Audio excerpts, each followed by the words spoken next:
So every once in a while, each one of us asset owners, we perform what we call an asset allocation study. In some of us, for example, us that we have liabilities, clear liabilities like pension funds or insurance companies, we perform something that is called the asset and liability management study. So based on that, that results in an asset allocation. So in order to get there, we do it every 2 years, 3 years, or every 4 years, or every 5 years, some of them.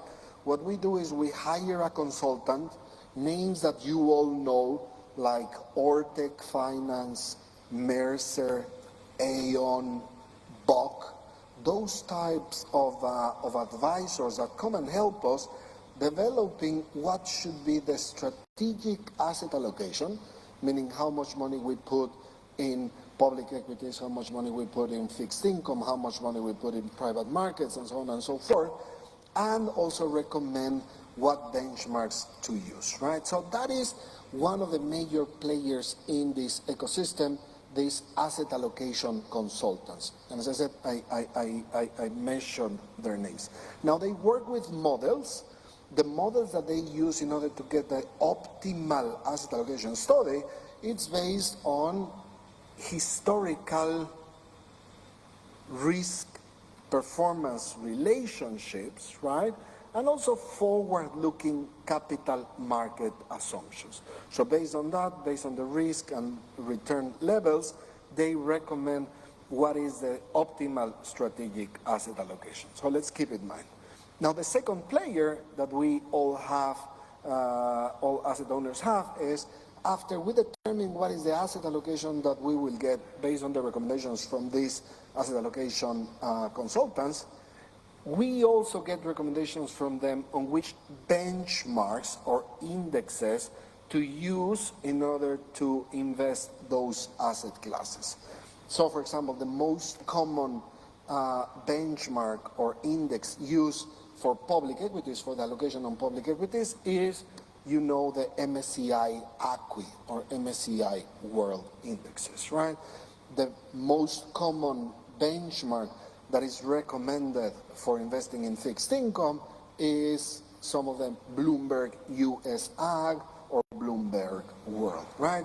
So what I'm trying to stress here is in the beginning, every 4 years or 5 years, whatever the cycle is for the asset allocation, the participation of these asset allocation consultants and the benchmark providers, it's very, very important because that defines for us what is the investable universe that where we will be deploying our capital. And I say this because from the get-go, when we have these asset allocations and when we have these indexes and benchmarks, the allocation to emerging markets in general and to Africa in particular, it's very, very, very low, right?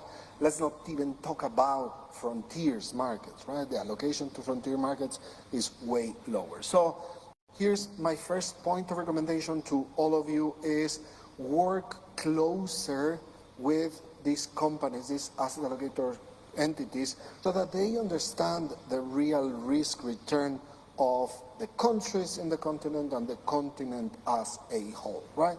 And to get there, you also need to work very, very closely with these index and benchmark providers like the MSCI, Bloombergs, and others to increase the weight of the African countries and the African region as a whole in their benchmarks. Because right now the allocation is very, very small or very minimal, if anything. For example, in MSCI ACWI, there's not even participation of frontier markets, right? You will have to allocate additionally frontier markets. So that's something that we have to work together, increase the weight of the African markets and the African countries in the benchmarks, and also that the asset allocation consultants understand really the risk return profile of the continent, both in public equities and also in fixed income,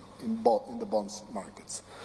And that is particular to everything, right? It doesn't matter if it's public or private markets, because as I said, what we get from this asset allocation study and the benchmarks is where we're gonna allocate the resources, what percentage in public equities, whether acqui or emerging markets, which percentage to global bonds, and which percentage to private markets.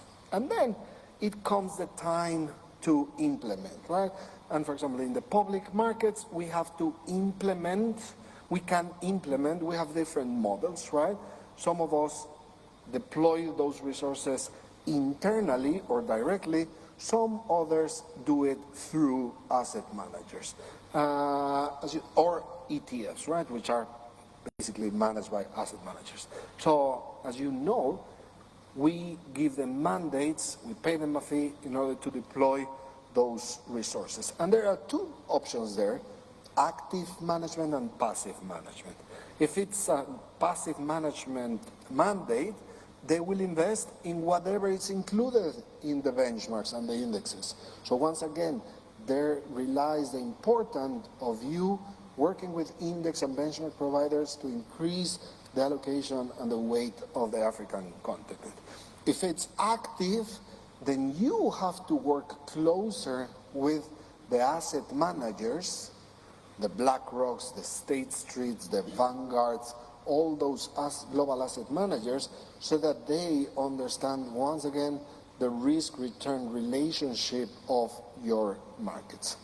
And then when it comes to the other option is to deploy resources internally. For example, we are mainly internally investors, so we don't have so many asset managers.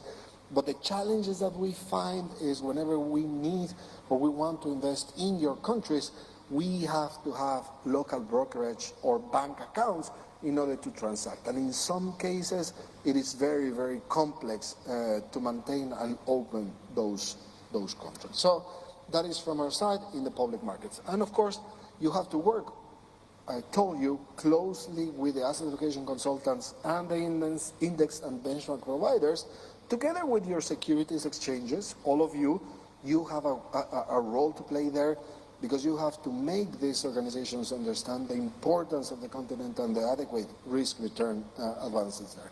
And also the credit rating agencies to understand what is your real risk, right? Because sometimes most of these asset owners, we have restrictions in terms of grades that the credit rating agencies have. So sometimes your companies or the bonds of your countries are excluded from the universe just because of the credit rating that the company or the bonds issued by your government would have. So you have to have a lot of work with the asset allocation consultants, with the index benchmarks providers, and with the asset managers, as I mentioned, but also with the credit rating agencies, working together, companies with the securities and exchanges.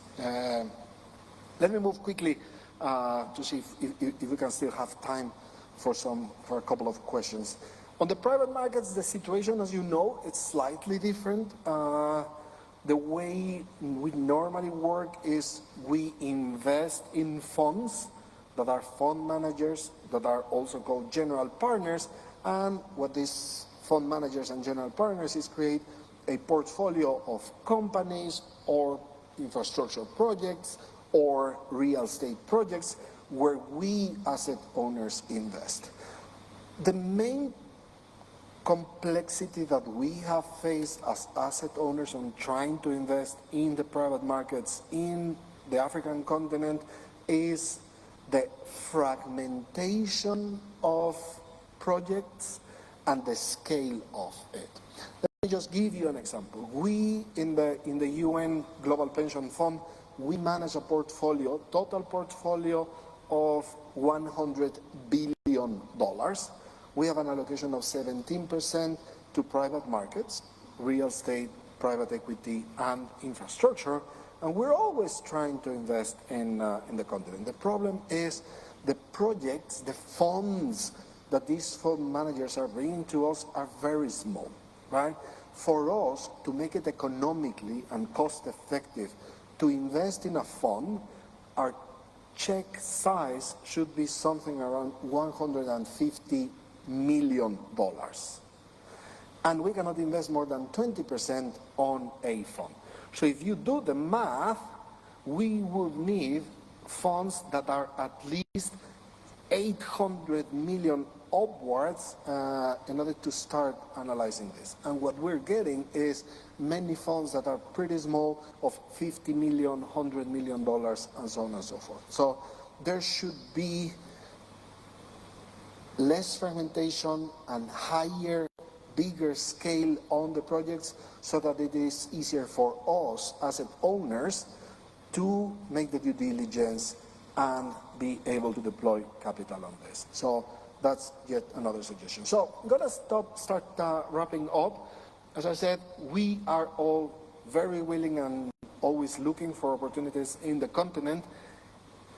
However, the ecosystem and the participants in the ecosystem have to understand your risk and return. You have to engage with them, make them understand what is the risk return, work with credit rating agencies, work with the hand of the securities exchanges to approach asset managers and fund managers to work closer to you, to bring scale, to understand the risk and return, and also to work together with the asset allocation consultants and the index and benchmark providers in order to increase the allocation, to increase the weights of the portfolios that are moved globally to your continent. So I'm going to stop here, and I guess that we have enough time to take one or two questions. I hope that this is useful.